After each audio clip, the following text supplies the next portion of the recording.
நல்ல முறையில் இருந்தால் குடும்பங்கள் சேர்ந்ததுதான் நாடு. அதனால் நாம் சுதந்திரத்தை போட்டி பாதுகாப்பதற்காக நம்முடைய நாட்டினுடைய சுத்தம், சுகாதாரம் மற்றும் விவசாய வளர்ச்சி, பொருளாதார வளர்ச்சி எல்லாவற்றையுமே நம்முடைய பங்கை அளித்து இந்த நாட்டை முன்னேற்ற வேண்டும்.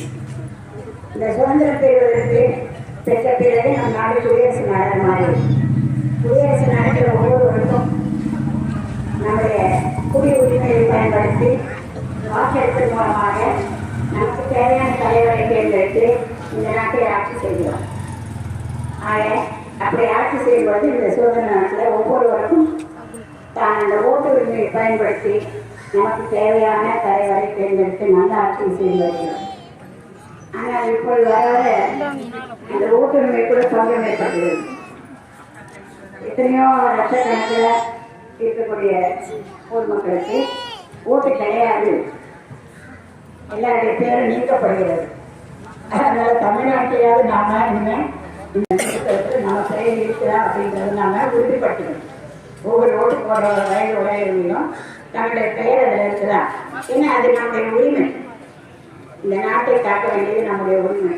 அந்த உரிமையை பெற்றுத் தருவதற்கு இந்த சுதந்திரம் நமக்கு கொடுத்திருக்கிறது, பங்கு அளிப்பதற்கு கொடுத்திருக்கிறது. ஆனால் நாம் இந்த ஓட்டு உரிமையை நாம் கண்டிப்பாக ஒவ்வொரு வீட்டில் இருந்துகிட்டே வாக்குச்சாவடிக்கு போய் நம்முடைய உரிமை சீட்டை வாங்கி அதுக்கு நம்ம யாரை விரும்புகிறோமோ அவங்களே தேர்ந்தெடுக்கிறதுக்கான ஓட்டை போடணும்.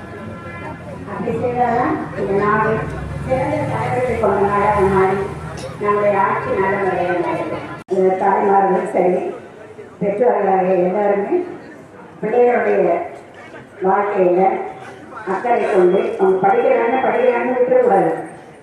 எப்படிப்பட்ட நண்பர்களோட சேர்ந்து படிக்கிறாங்க, எப்படி படிக்கிறாங்க அப்படிங்கிறது நம்ம கண்காணிக்கணும்.